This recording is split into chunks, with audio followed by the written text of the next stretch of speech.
The brand new 17-time world champion Big Match John once again proved he is big ratings John. Welcome back, guys, to Fog Wrestling and the Raw ratings. The Raw after WrestleMania, they are up, they have shot up, and it's some of the best ratings that we've seen since Raw moved to Netflix. And you got to feel like a big part of that is because John Cena is the brand new WWE champion, 17-time champion to be exact, a record-breaking champion, and maybe more importantly, selfishly for us, he broke that record reign of Cody Rhodes. And when I say record reign, it didn't break any records apart from being absolutely garbage. I still cannot look past the fact that Cody Rhodes had 2 title defenses in 7 months, both against Kevin Owens. Has to be the worst title reign of all time, and the guy that is in charge of that brand that allowed Cody to defend it twice had the audacity to say last night on Monday Night Raw that champions have to work double as hard. Bullshit, brother. But yeah, Cena doesn't even need to work hard. He just shows up and the people tune in. They do tune in for John, but like we say all the time, the Raw after Mania, the go home show to Mania, they always do well. This will be the best Raw until next year's WrestleMania. That's for, I can guarantee that. 100%. So unless something happens. Now this Raw did 3.6 global views, so that's 3.6 million. Let's not beat around the bush here. This is still a really poor fucking number. Yep. This is not great. This is worldwide, 3.6 million. However, it's the 4th highest rating of the Netflix era, and it's only 0.1 million off the 2nd highest Raw rating, which of course was the 2nd week. Look, that 5.9, that the week the rating they got in their debut, right? That will be the best rating that Raw do, unless, I mean, I don't think anything in the wrestling business is going to change that. The only thing that would change that, the only thing that would beat that 5.9 million is if Netflix gets opened up to other countries. We keep hearing about India. I could imagine you've got a lot of Indians who would tune in and watch this shite, and they probably think it's still real. So I could imagine that when this becomes available in India, because right now I don't think it is, but I imagine when it does, the ratings will go up. But I mean, as of right now, this is the best rating that we will see WWE get until, like you said, the bare minimum, the road to WrestleMania next season. Or next year. Yeah, of course, but it's not a good number, but I am kind of shocked that the difference between last week's and this week's is 0.7. You would expect the go home show to do a lot better than 2.9. True, but what that tells me is that this is basically down to the fallout of WrestleMania, and I think that you can make a case that the improvement of 700,000 is mostly down to John Cena. Yep, he's the champ. Winning the title, and people wanted to see John Cena on Raw as a 17-time world champion. If Cody Rhodes won, I'm not convinced this is 3.6 million. No, probably 3.1, 2 in that ballpark. Also a bit of credit to like Rollins, Heyman, Punk, Reigns. There's going to be a lot of fallout, people tuning in for that.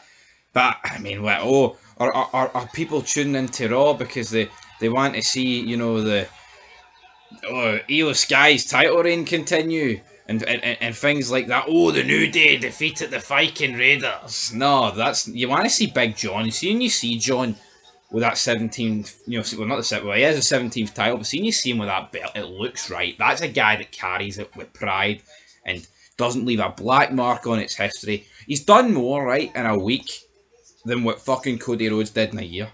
And you know what? I don't think this helps JSO at all. Nope. People are saying JSO's mid-card JSO, right? And I think he is, but he just looks so much more like a fucking paper throwaway champion now that John Cena's got the other belt. See, when it was Cody Rhodes standing across on the other brand, it didn't look that bad. But see, when you've got John Cena and then you've got JSO, and you're supposed to believe that these two guys are on the same level and that these two guys are similar. This guy's the champion on this brand and this guy's the champion on that brand. Nobody's buying it. Nobody fucking believes it. And even this current John Cena storyline proves that they're not even on the same level. He's talking about how he's going to be the last champion, the last world champ. Everyone's going to have to start with a new title lineage and all this stuff. So what's that say for Jey Uso when he's currently holding the other world title belt and Cena's coming out and saying, I'm the only champ? I'm the last real champ. Exactly. So what did Jesus win at Mania? It would A paperweight? No, but do you remember back when like SmackDown was basically just a Raw rerun of highlights? Yep. And the WWE champion on Raw was just far superior to the champion on SmackDown. I know, but there wasn't a gap this big. No, there wasn't, but I think it's getting It's getting close to. But see during the Ruthless Aggression era, I'm like the champion. It was look. You either had like Cena or Batista on one show. Cena, Edge, Cena, Orton, Cena, or like Orton the Taker. You know, fucking Batista, Orton. Similar leveled match, guys. The gap between John Cena and Jey Uso, like let's not protect. Like it is fucking massive. It may as well be on the moon. Jey Uso's world title feels like an intercontinental belt at this point. It really does. Yeah, it really does. It's like he comes out, right, and you look at him, and then you look at like Dominic or like Fatu. Does it feel like a stronger world title, or does it feel like a stronger title? No, it doesn't. You know what? I didn't even know why you mentioned Fatu there. I totally forgot he won that belt. Because I remembered. Anyway, let's look at the fuse. Let's see who remembered to tune in. Randy Orton rocks John Cena with the RKO. This was the highest viewed clip by quite a margin, 5.4 million. This just shows you, right, that if they did clips back in like the 2000s and the 90s, how high the clips would have been. Now, like in their prime, 2007, 8, Orton Cena, man. Imagine like the actual clips. Like imagine Randy Orton punting John Cena's dad as a clip. Yeah, I mean, views it would get. If you look at this clip compared to Jey Uso's clip, I mean, fuck me, it's like night and day. Now, yeah, Jey Uso's got two, where he yeets down to the ring, and then he's got the celebration with his brother and Sami Zayn. So the same shit then. But both of them combined, you know, are barely breaking 1 million. And John Cena's sitting on 5.4. So just shows you the difference. Anyway, Cena and Orton, number 1, 5.4. Then you have Seth Rollins, Braun Breaker, and Paul Heyman align against Roman Reigns and CM Punk. 3 million in second place. And you know what? 3 million, that's still pretty good. I mean, it's very good. Aye, fuck, if that's second place, then I think it's a good... But, it should look like a good show. Again, that just shows me that John Cena's just that much better and that much more of a draw. Some people out here would try and argue that Roman Reigns is a bigger draw than Cena. Like, never in a fucking million years. Not a chance. It's Big John. Yeah, Rusev returns to Raw to destroy Alpha Academy, got 1.2 million. Oh, Rusev's over. Just wait until next week, right? Same thing with Aleister Black. It happened to Penta. I mean, Rey Fenix barely even got a boost in the week one. But just give this to next week, and these guys will be doing a couple 100,000 at best. Yeah, Rusev against Otis on next week's Raw. You come back in what, like 10 days time? Fucking not a chance. Not a chance that Rusev versus Otis, right, will have anything. Look at Rusev's wee promo package for Raw last night. I don't care about the women. I don't care about flags. I just care about wrestling because I'm boring. And my nipples are rock hard for the wrestling.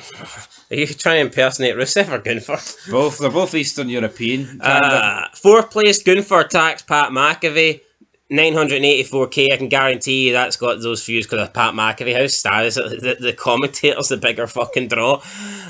Because we've already buried Gunther. Gunther's numbers were shocking. Look at his title reign. How many times did we look at it and it was just like absolutely abysmal? If he can't draw with the belt, he's not going to draw without it. Yeah. Fifth place, we had the Jey Uso celebration. And then after that, in sixth place, we've got Rhea Ripley. I guess repels the Roxanne Perez Julia disruption. Then it was Becky Lynch attacks Lyra Valkyria. So Becky Lynch viciously attacking Lyra Valkyria, barely gets 500,000, and she says she's the man. And people wonder, why don't the women get to main event? Because the men are the top guys in WWE. It's as simple as that. No, they are. And you know what? Oh, but it's because she's viciously attacked Lyra Valkyria. John Cena could viciously attack Akira Tozawa. It's getting millions. I mean, it does not fucking matter. Yo, people have tuned in. I'm not going to deny. Obviously, people have tuned in because it's Orton, right? And Cena. And because it's Cena and Orton. But if it was just Cena battering Akira Tozawa, it'd still be in the millions. I'm not going to pretend that wrestling's great now, right? I'm not going to sit and pretend that this Raw was great. But it just looks right, doesn't it? See Orton and Cena in the same ring with a world title on display. It just looks right. Yeah, that's wrestling. That feels. Yeah, that's. Yeah, you're right. It feels like for the first time in a while, you could be like, "Yeah, there's a world title match that genuinely feels like it's a fucking world title And you match." know what? I mean, I'll say what I want, but I'll give Roman Reigns the same credit.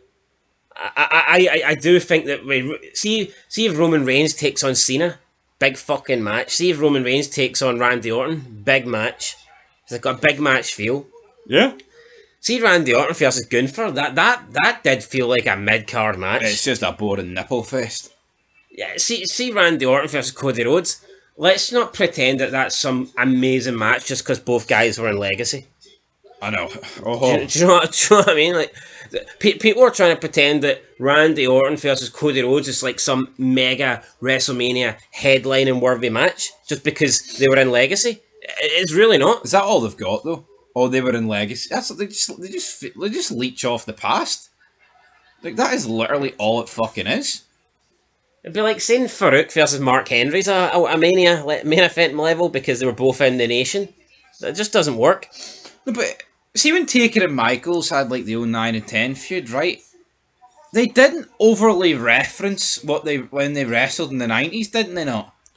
Nope. I feel like, I mean, I don't, this Orton Cena stuff, like you said, it feels right and things like that, but Orton, Rhodes, Cena, Orton, and other things, like even the Punks or the Shield, why has every feud today got to reference stuff that happened like decades ago? Like, Yeah. why can't it be fresh? Why can't it be original? And that is a problem, but yeah, I mean, Rusev, 1.2 million for Rusev, like, and he's beaten like most of the women combined. Yeah, I mean, if you look at, if you look at the clips here, the lowest clips, if you take away the El Grande Americano vignette, which I don't think you can realistically count because it's a vignette, and if you take away the Jey Uso entrance to the ring, which I think, is kind of debatable because if people see the entrance, but they've also seen that there's a clip available of him actually in the ring cutting a promo, I think they'll just watch the one. So if you take away those two vids, the lowest viewing shit is the women. Yep. Whether it be Liv Morgan and Raquel winning their titles or Stephanie Fakir. I mean, people say Stephanie Fakir's a star. I mean, she's fucking not. Just because she's got a unique look to her. No, but you want to know the proof she's not a star, right? It's like NXT is pretending, right, that this is the best women's division. Fakir's this massive star. Oh, look at Julia, right? But then you look at Rusev coming in for AEW and he's doing Julia, he's doing 800k more. 800k more is Rusev doing. And I get it, it's a different company, right? But in seeing the grand scheme of things, how many people in the wrestling business would say that like Fakir and Julia are a much bigger deal than Rusev? I'd pretty much say everyone would say that. But yet Rusev massively outdraws them. Well, hold on. I think Rusev's the far bigger star. Yes, me and you would, but I bet the guy had a WrestleMania match against Cena where he came in a fucking tank. And until I see Fakir or Julia get anything like that, but all these fucking losers would think that Fakir and Julia are better than Rusev. Why? Just because they've had some wrestling matches on the third brand? I mean, yeah, they would. Definitely not. Anyway, guys, John Cena's the man and everyone else sucks. How about that? How about those apples? What did John Cena have written on the bottom of his shoes, by the way? Looks like Jack or something. It wasn't quite Andy, was it? No. It wasn't quite Andy. Imagine it was Rock. It'd be funny, wouldn't it? Sold his soul. To the Rock. And then had to put fucking Rock on the bottom of his trainers. That would be pretty pish, wouldn't it? But yeah, he's announced for Saturday night's main event, 24th of May, I think. What's Cody Rhodes announced for? Hee-haw. Ducking and hiding like little bits no, that he is. Honestly, how bad is it? Rhodes and Gunther both lose their belts, and see instead of them, instead of seeing the fallout, it's like we were talking earlier about The Last of Us and how they take like a 3-month time skip and it like overshadows the death, and like not just that show but like TV series in general, like see even to take a time skip and like to overshadows, and it's like you don't get to see the raw reaction of someone. It's the same thing with the title reigns. What is? Remember when Triple H lost the belt and Lilian Garcia calls him the former champion? Nah, he fucking lost it. Yo, that was a big part of the show. See as big as it is seeing John Cena in the ring at the night after Raw celebrating being the new champion. As big as that is, right? And I know it's not, but as big as that is, theoretically, it should be just as big to see the former champion come out and react to losing the belt. Yep. The only problem is the last two former champions fucking sucked. But do you know what I mean? Yeah, it's like good. Like, see Roman Reigns. Do you not think we should have seen his reaction? Look at that title reign he had. Epic, near 4-year title reign. He loses the belt and we don't see him for about 6 months. No, there still hasn't been a proper interaction between him and Cody about that match. I tell you what, right? I know when The Rock lost at WrestleMania 17 to Austin, he was going to go and film a movie, but at least he came on Raw the next night and got a rematch inside a steel cage, and then they set up the 2-man power trip where they fucking battered The Rock and they wrote him out of a storyline. See if Roman Reigns really wanted time off after Mania 40, why couldn't he have done something similar to that? I get it. Well, the new Bloodline could have written him off. Aye. Yeah, because that's the route they went down anyway. But no, he just disappears. How can people think that's good television? The champion loses and he just disappears. No, it just completely undersells what you've done. It's a wasted opportunity to tell the story of the champion, to see the reaction of the guy that's no longer champion, and it also hurts the champion because the champions beat whoever was the belt holder before, and you're supposed to get momentum out of that. You're supposed to be able to build on that. You can't build on that if the guys are never fucking there. No, you cannot.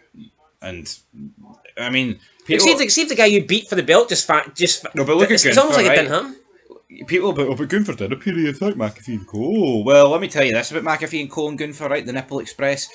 Jey Uso appeared about 10 minutes before Gunther came out. So why the fuck didn't he? See when Jey Uso, right, was yeeting away with that fucking ginger loser Sami Zayn and Jimmy, his retarded brother. Why didn't Gunther come out during that then? Why did he come out and attack Michael Cole and McAfee, but he wouldn't come out and attack those three?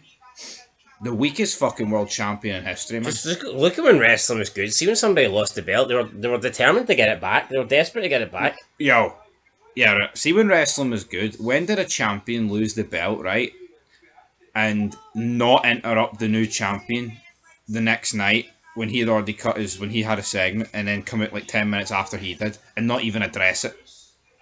And it's like Batista. Look when he lost the belt at Mania 23. Did he just fucking disappear? Did he just be like, well, that's it, I don't care anymore?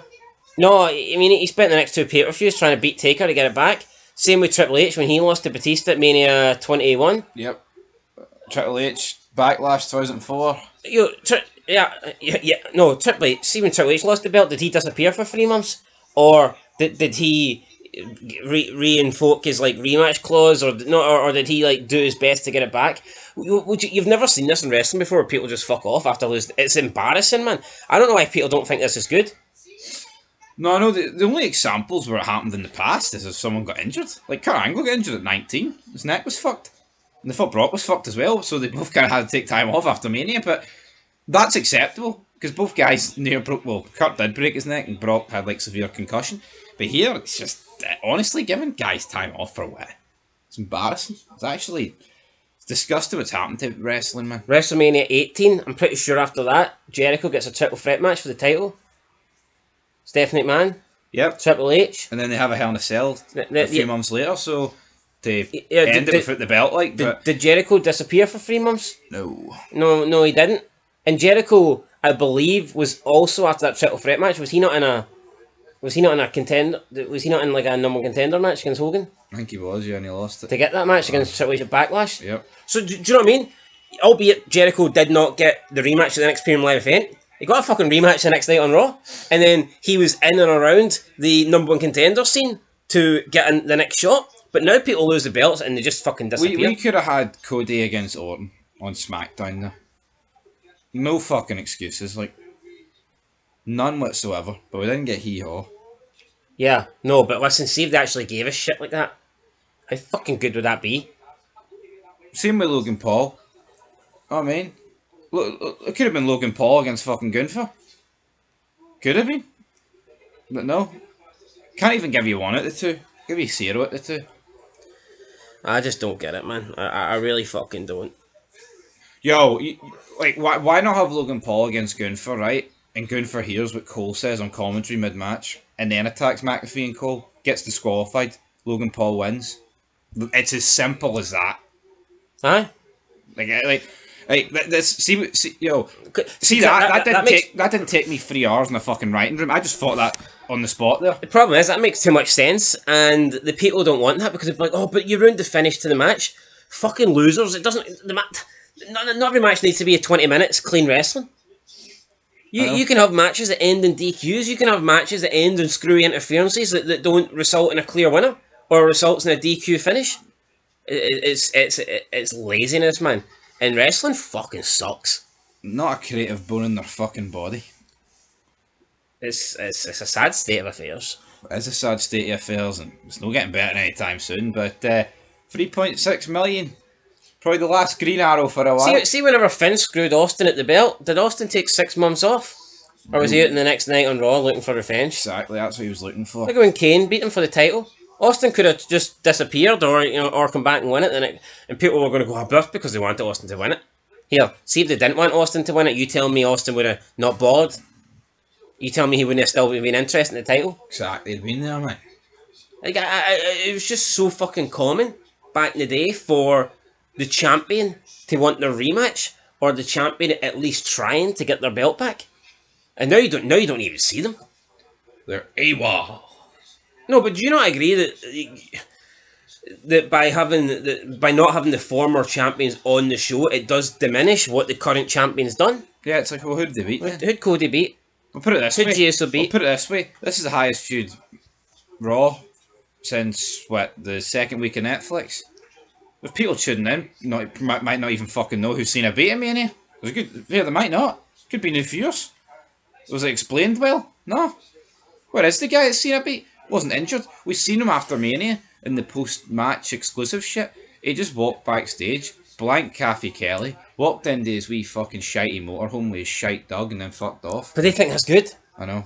They Triple H guarantee you he thinks that's good. That's cinema. Oh look, Cody Rhodes was too distraught to say anything, and no one's heard from him in months. Because I'm going to assume that we won't see Cody Rhodes for a while. But it's like, people think that's good. Nobody fucking wants that.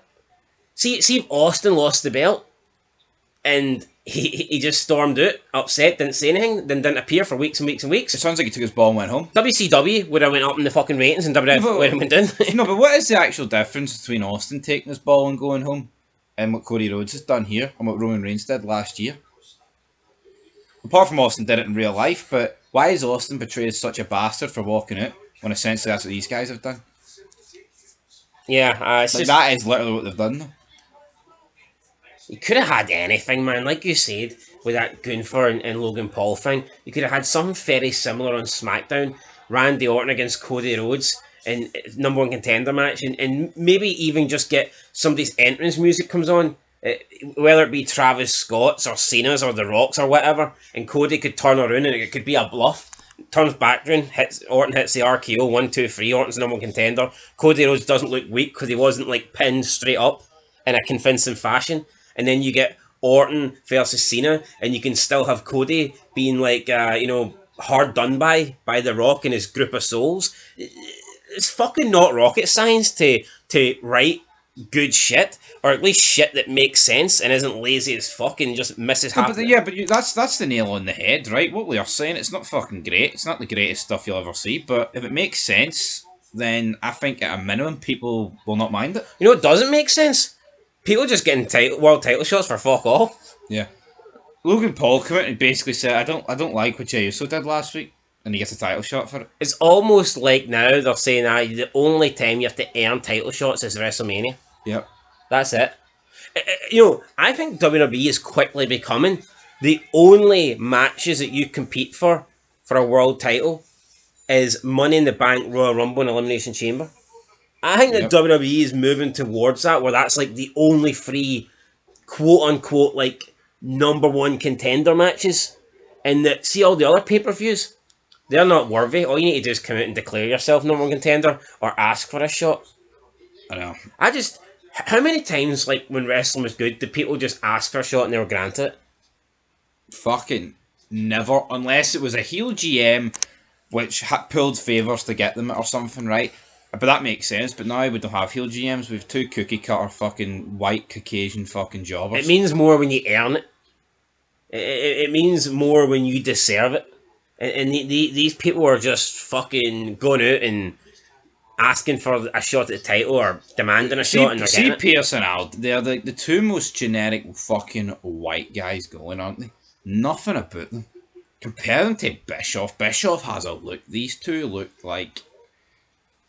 I know, they're not vanilla midgets, right? Because, I mean, Aldas is bigger than Pierce, but they are vanilla.